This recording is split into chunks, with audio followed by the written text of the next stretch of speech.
राजभवन में सीएम विष्णुदेव साय राज्यपाल विश्वभूषण हरिचंदन से करेंगे मुलाकात। मंत्रिमंडल में खाली पदों को लेकर हो सकती है चर्चा। वहीं छत्तीसगढ़ में मंत्री के 2 पद खाली है, ये जानकारी भी मैं आपको दे दूं। मॉनसून सत्र की अधिसूचना को लेकर चर्चा भी संभव है। आने वाले दिनों में मॉनसून सत्र भी शुरू होने वाला, उसको लेकर भी चर्चा की जा सकती है। लेकिन बड़ी खबर यही है कि राजभवन में आज सीएम विष्णुदेव साय राज्यपाल विश्वभूषण हरिचंदन से मुलाकात करने वाले हैं और जो 2 मंत्री पद खाली हो गए हैं बृजमोहन अग्रवाल के इस्तीफे के बाद, उस पर भी चर्चा की जा सकती है। मंत्रिमंडल विस्तार भी देखा जा सकता है। मंत्रिमंडल में खाली पदों को लेकर हो सकती है चर्चा छत्तीसगढ़ में, क्योंकि 2 मंत्री पद खाली चल रहे हैं। वहीं मॉनसून सत्र की अधिसूचना को लेकर भी चर्चा संभव है। तो देखिए, छत्तीसगढ़ सरकार एक्शन मोड में आ गई है। लेकिन इसी बीच जहां एक तरफ दक्षिण रायपुर पर उपचुनाव की स्थिति है छत्तीसगढ़ में, तो वहीं दूसरी तरफ मंत्रिमंडल विस्तार के भी आसार नजर आ रहे हैं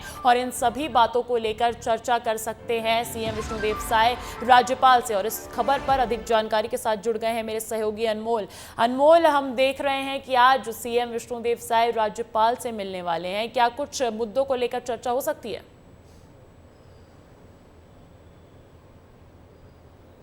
आप बिल्कुल अंजलि, देखिए इस वक्त छत्तीसगढ़ में सियासी हलचल तेज हो गई है, क्योंकि जब से बृजमोहन अग्रवाल ने इस्तीफा दिया है तब से ये माना जा रहा है कि आखिरकार कैबिनेट का विस्तार जो है वो कब होगा। इन चीज़ों को लेकर के जो है सियासी गलियारों में जो है हलचल तेज है। और आज इसी बीच सीएम विष्णुदेव साय जो हैं वो राज्यपाल से मिलने पहुंचेंगे राजभवन। करीबन 11 बजे का समय होगा जब सीएम विष्णुदेव साय राजभवन पहुंचेंगे और आधे घंटे का जो समय है वो आरक्षित है राजभवन में। इसका मतलब ये है कि करीबन आधे घंटे की ये मीटिंग होगी।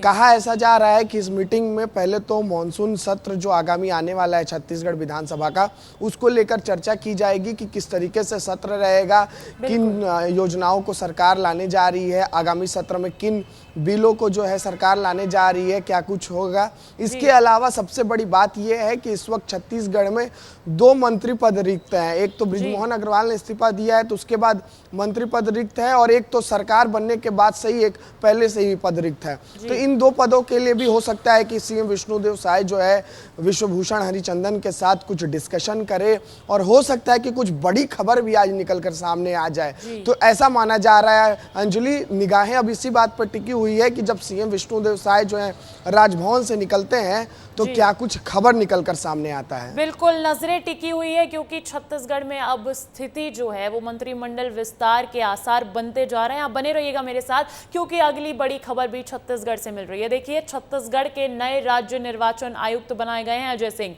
प्रदेश के 5वें राज्य निर्वाचन आयुक्त बनाए गए हैं Ajay Singh. Retired IAS officer हैं अजय और छत्तीसगढ़ के मुख्य सचिव भी रह चुके हैं अजय सिंह। सामान्य प्रशासन विभाग ने जारी कर दिए हैं इसको लेकर आदेश। तो छत्तीसगढ़ के नए राज्य निर्वाचन आयुक्त होंगे अजय सिंह। प्रदेश के 5वें राज्य निर्वाचन आयुक्त बनाए गए हैं वो। और इसी के साथ ये जानकारी भी दे दूं मैं कि वो आईएएस 1983 बैच से आते हैं, रिटायर्ड आईएएस ऑफिसर भी रह चुके हैं और छत्तीसगढ़ के मुख्य सचिव भी रह चुके हैं अजय सिंह। सामान्य प्रशासन विभाग ने इसके आदेश जो हैं वो जारी कर दिए हैं। इस खबर पर अधिक जानकारी के लिए फिर से रुक करूंगी मेरे सहयोगी अनमोल तिवारी का, मेरे साथ बने हुए हैं।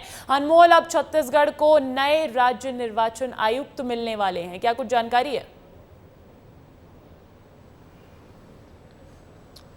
आप बिल्कुल देखिए अंजलि, ये एक बड़ी खबर है, क्योंकि बहुत दिनों से जो है राज्य निर्वाचन आयुक्त का जो पद था वो रिक्त था और उसको जो है अब सरकार ने भर दिया है। आदेश भी जारी हो गए हैं। अजय सिंह जो है रिटायर्ड आईएएस हैं, उनको जो है राज्य निर्वाचन आयुक्त के तौर पर जो है उनकी नियुक्ति हुई है। अब देखिए, नवंबर दिसंबर के महीने में यहाँ पर नगरीय निकाय का चुनाव होना है प्रदेश में। इससे पहले नगरीय निकायों का परिसीमन भी हो रहा है।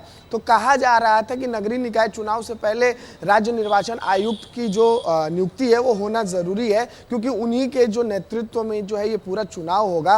और देखिए, बहुत अनुभवी अधिकारी हैं ये सीएस रह चुके, चीफ सेक्रेटरी रह चुके हैं। इसके अलावा मुख्य निर्वाचन पदाधिकारी का भी जो है ये दारोमदार संभाल चुके हैं। तो इस तरीके से बहुत ही एक अनुभवी अधिकारी को जो है जिम्मेदारी सौंपी गई है। अब देखने वाली बात होगी कि ऐसे अधिकारी के नेतृत्व में किस तरीके से जो है निर्वाचन की प्रक्रिया जो है वो बिल्कुल पदभार संभालने के साथ साथ बड़ी जिम्मेदारियां भी आएंगी अजय सिंह के पास। बहुत बहुत शुक्रिया तमाम अपडेट्स के लिए अनमोल। और अब देखिए मध्य प्रदेश से भी बड़ी खबर मिल रही है। केंद्रीय कृषि मंत्री शिवराज सिंह चौहान के बेटे कार्तिकेय चौहान ने बड़ा बयान दिया है। कार्तिकेय चौहान ने कहा कि इस दुनिया ने हमारी बहुत परीक्षा ली। कार्तिकेय चौहान ने कहा कि 2023 के चुनाव में कई उंगलियां उठी, लोगों ने कहा कि सरकार बनाना मुश्किल है, लेकिन ऐसे विपक्षी और बुद्धिजीवियों को मुंह तोड़ जवाब देने का काम प्रदेश की जनता ने किया है।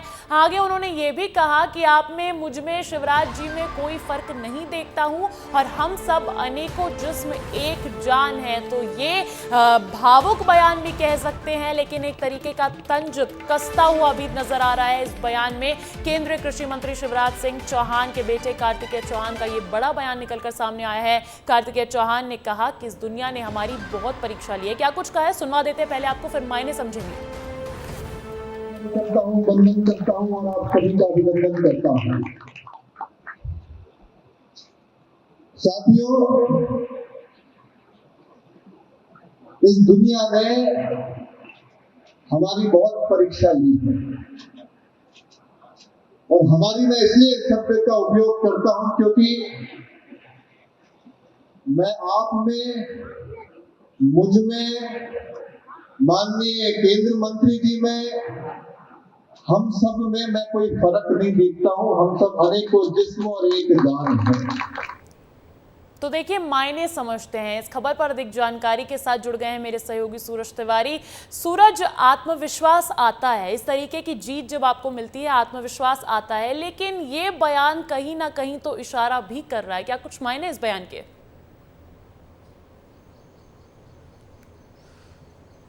जी निश्चित तौर पर अंजलि, देखिए ये बयान सीहोर जिले के एक गांव में ये जब सभा को संबोधित कर रहे थे शिवराज सिंह चौहान के बेटे कार्तिकेय चौहान, तब उन्होंने दिया। मंच पे शिवराज सिंह चौहान की पत्नी साधना सिंह चौहान भी मौजूद थी। तो पूरा बयान आप देखें किस तरह से वो कह रहे हैं कि इस दुनिया ने मेरी बहुत परीक्षा ली, हम लोगों की बहुत परीक्षा ली, लेकिन विपक्षियों ने भी कई बार सवाल उठाए, हमारे ऊपर उंगलियां उठाई, लेकिन जनता जो होती है वो जवाब दे देती है। 2023 के विधानसभा चुनाव की वो बात कर रहे थे।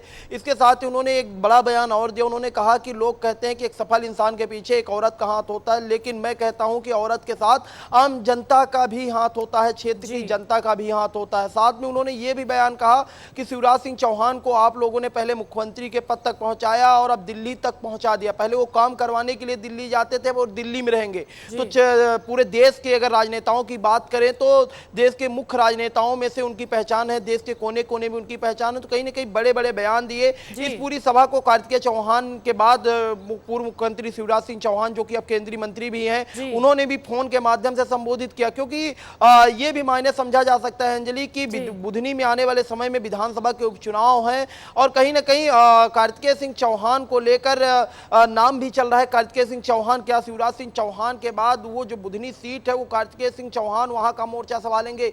तो ये भी बड़ी बात है। कार्तिकेय सिंह चौहान इससे पहले जब इस तरीके का बयान कोई राजनेता देता है तो उसके बहुत सारे मायने निकलते हैं, बहुत सारे कयास लगाए जा सकते हैं। बहुत बहुत शुक्रिया सूरज तमाम जानकारी के लिए। अगली खबर बीजापुर से मिल रही है। बीजापुर में एक नक्सली को गिरफ्तार कर लिया गया है। 4 नक्सलियों ने किया है सरेंडर और सीएम विष्णुदेव साय ने एक्स पर पोस्ट कर दी है इसकी जानकारी। उन्होंने लिखा है, सुरक्षा बलों को बधाई देता हूं, ये नक्सल उन्मूलन की दिशा में एक और कदम है। समाज की मुख्य धारा में लौटने वाले नक्सलियों का स्वागत है। तो देखिए, जहां छत्तीसगढ़ सरकार का ये लगातार प्रयास जारी रहता है कि किसी तरीके से नक्सलियों को मुख्य धारा में जोड़ा जाए, सरेंडर करवाया जाए या फिर उनका खात्मा किया जाए, लाल आतंक का खात्मा किया जाए, उसी के सिलसिले में ये बड़ी खबर मिल रही है बीजापुर से। बीजापुर में एक नक्सली गिरफ्तार और 4 नक्सलियों ने किया है सरेंडर और सीएम विष्णुदेव साय ने एक्स पर पोस्ट करके इसकी जानकारी दी है। उन्होंने लिखा है, सुरक्षा बलों को इसके लिए बधाई देता हूं और ये नक्सल उन्मूलन की दिशा में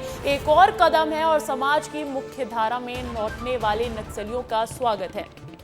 खबर छत्तीसगढ़ के मौसम से जुड़ी मिल रही है। छत्तीसगढ़ में मॉनसून सक्रिय हो गया है। प्रदेश में कई जगहों पर झमाझम बारिश देखी जा रही है। आज भी कई जिलों में बारिश की संभावना जताई गई है। कई जिलों में आंधी तूफान का येलो और ऑरेंज अलर्ट जारी कर दिया गया है। बारिश की वजह से तापमान में भी गिरावट दर्ज की गई है। तो छत्तीसगढ़ में अब मौसम राहत दे रहा है। कहीं ना कहीं जो लगातार गर्मी का प्रकोप जारी था उससे राहत मिलती नजर आ रही है, क्योंकि मॉनसून दस्तक दे चुका है। प्रदेश में कई जगहों पर झमाझम बारिश दर्ज की गई है। आज भी कई जिलों में बारिश की संभावना जताई जा रही है और कई जिलों में आंधी तूफान का येलो ऑरेंज अलर्ट भी जारी कर दिया है। बारिश की वजह से तापमान में भी गिरावट देखी जा रही है।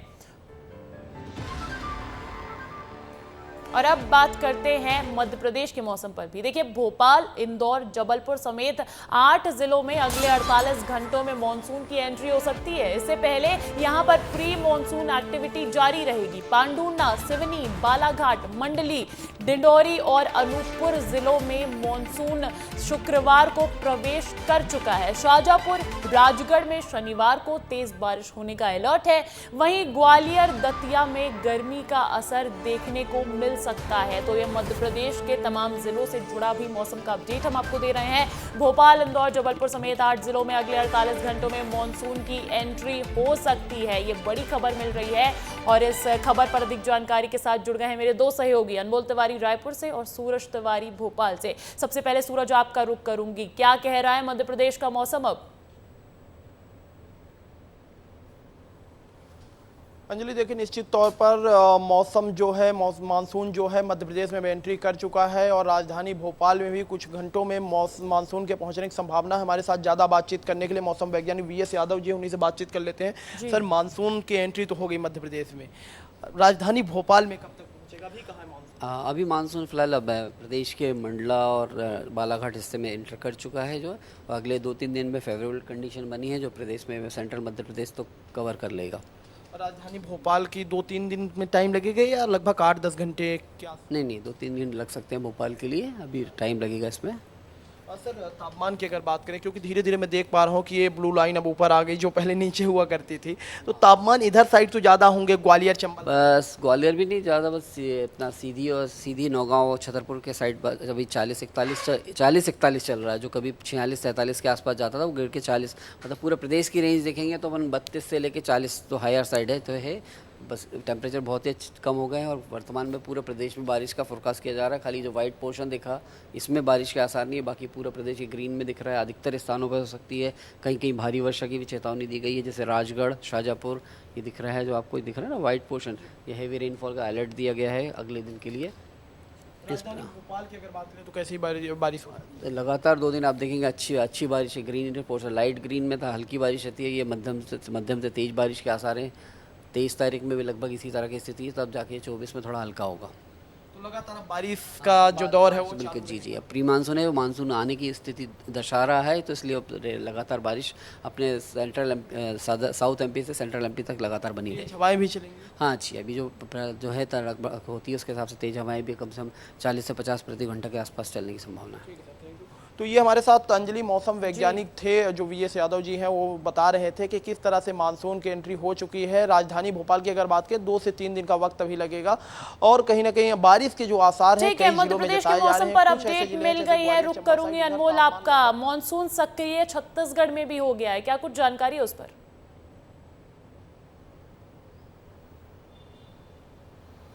बिल्कुल अंजलि, देखिए मानसून जो है सक्रिय हो गया है छत्तीसगढ़ में और काफ़ी लंबे समय से इंतज़ार था मानसून को, क्योंकि जिस तरीके से हीट वेव चल रहा था छत्तीसगढ़ में, तो अब मानसून आने के बाद जो है छत्तीसगढ़ के लोगों को राहत मिली है। और देखिए, पिछले 2 दिनों से लगातार छत्तीसगढ़ में शाम होते ही बादल छा जा रहे हैं और इसके साथ ही भारी बारिश भी हो रही है। राजधानी रायपुर में भी कल शाम को बहुत ज़्यादा बारिश हुई, इसके कारण देखिए पूरे प्रदेश भर का जो मौसम है वो ठंडा हो गया है। और अगले 24 घंटे जो है मौसम विभाग के मुताबिक रायपुर संभाग की बात करें, बिलासपुर संभाग, दुर्ग संभाग, बस्तर संभाग, इनके ज़्यादातर इलाकों में जो है बारिश होगी। तो कुल मिलाकर अंजलि ये कह सकते हैं कि अब प्रदेश में जो मानसून का दौर है वो शुरू हो गया है और अब आने वाले समय में जो बारिश की संभावना है वो बढ़ते जाएगी और इससे लोगों को गर्मी से राहत भी दोनों ही राज्यों में अब मानसून दस्तक दे चुका है और राहत भरी खबर यह है कि तापमान में गिरावट दर्ज की जा रही है। बहुत बहुत शुक्रिया सूरज, बहुत बहुत शुक्रिया अनमोल तमाम जानकारी के लिए। और देखिए, मौसम तो राहत दे रहा है लेकिन देश का मौसम बिगाड़ रखा है पेपर लीक के मुद्दों ने, और ऐसे में देश में एंटी पेपर लीक कानून लागू हो गया है। केंद्र सरकार ने लोक परीक्षा कानून 2024 की अधिसूचना जारी कर दी है। कार्मिक विभाग ने पेपर लीक को रोकने के मकसद से बनाए गए इस कानून को 21 जून से लागू करने की घोषणा की है और इस कानून के लागू होने के बाद अब पेपर लीक करने का दोषी पाए जाने पर 10 साल तक की सजा और 1 करोड़ रुपए के जुर्माने का प्रावधान है। तो देखिए, जहां पर लगातार सियासत भी गरमा रही है, छात्र भी परेशान है पेपर लीक के मुद्दों को लेकर, फिर चाहे मैं बात करूं यूजीसी नेट की या फिर नीट के पेपर्स की, और भी बहुत सारे ऐसे एग्जाम्स हैं जिन पर सवाल खड़े होते आए हैं गड़बड़ी को लेकर। ऐसे में देश में अब एंटी पेपर लीक कानून लागू हो गया है। और देखिए, एंटी पेपर लीक कानून में क्या है तो वो भी आपको बता देती हूं कि पेपर लीक और नकल रोकने के लिए यह कानून है और 6 फरवरी को लोकसभा में और 9 फरवरी को राज्यसभा से ये पारित किया गया था और उसके बाद राष्ट्रपति द्रौपदी मुर्मू ने 12 फरवरी को बिल को मंजूरी भी दे दी थी। तो देखिए, पेपर लीक और नकल रोकने पर यह कानून बनाया गया था, फरवरी में ही यह पारित कर दिया गया था और राष्ट्रपति द्रौपदी मुर्मू ने भी 12 फरवरी को इस बिल को मंजूरी दे दी थी और कानून अब 21 जून से देश भर में लागू होगा कर दिया गया है। दोषी पाए जाने पर 10 साल तक की सजा है। इस कानून के अंदर क्या चीजें आती है वो जानकारी भी आपको दे देते हैं। दोषी पाए जाने पर 10 साल तक की सजा है, वहीं 1 करोड़ रुपए तक का जुर्माना भी, उसका प्रावधान भी है इस कानून में। साथ ही साथ दूसरे कैंडिडेट की जगह परीक्षा देने पर 3 से 5 साल तक की सजा भी दी जा सकती है और 10 लाख रुपए तक का जुर्माना, उसका प्रावधान भी है। ये कहता है ये एंटी पेपर लीक कानून जो 21 जून से अब देश भर में लागू कर दिया गया है। साथ ही साथ पेपर लीक में शामिल संस्थान की संपत्ति भी की जा सकती है कुर्क। ये वो तमाम इंपॉर्टेंट पॉइंट्स हैं जो इस एंटी पेपर लीक कानून के हैं। और देखिए, एंटी पेपर लीक कानून की बात कर रहे हैं तो बात कर लेते हैं एनटीए की नीट परीक्षा की भी। नेशनल टेस्टिंग एजेंसी यानी एनटीए ने नीट री एग्जाम 2024 के लिए एडमिट कार्ड जारी कर दिए हैं। नीट विवाद के बीच एनटीए 23 जून को नीट यूजी 2024 की दोबारा परीक्षा आयोजित करेगा। नीट 2024 री एग्जाम में केवल 1563 उम्मीदवार ही हिस्सा लेंगे और मैं आपको बता दूं कि ये वो उम्मीदवार हैं जिन्हें ग्रेस मार्क्स मिले थे और सुप्रीम कोर्ट के फैसले के बाद एनटीए ने इन उम्मीदवारों के स्कोर कार्ड रद्द कर दिए थे। और सूचना यह भी है कि अगर कोई उम्मीदवार इस परीक्षा में बैठना नहीं चाहता है तो उसका रिजल्ट मूल अंक के साथ बिना ग्रेस मार्क्स के साथ जारी कर दिया जाएगा। तो 1563 ऐसे छात्र हैं जिनके लिए ये प्रावधान दिया गया था, सुप्रीम कोर्ट की तरफ से ये फैसला सुनाया गया था कि वो री एग्जाम दे सकते हैं और अब उस री एग्जाम के लिए एनटीए ने एडमिट कार्ड भी जारी कर दिया है। 23 जून को ये परीक्षा होनी है।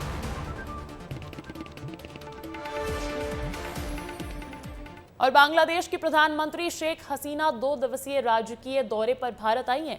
प्रधानमंत्री नरेंद्र मोदी ने उन्हें आमंत्रित किया है। केंद्रीय विदेश राज्य मंत्री कीर्तिवर्धन सिंह ने नई दिल्ली के हवाई अड्डे पर बांग्लादेशी पीएम का स्वागत किया।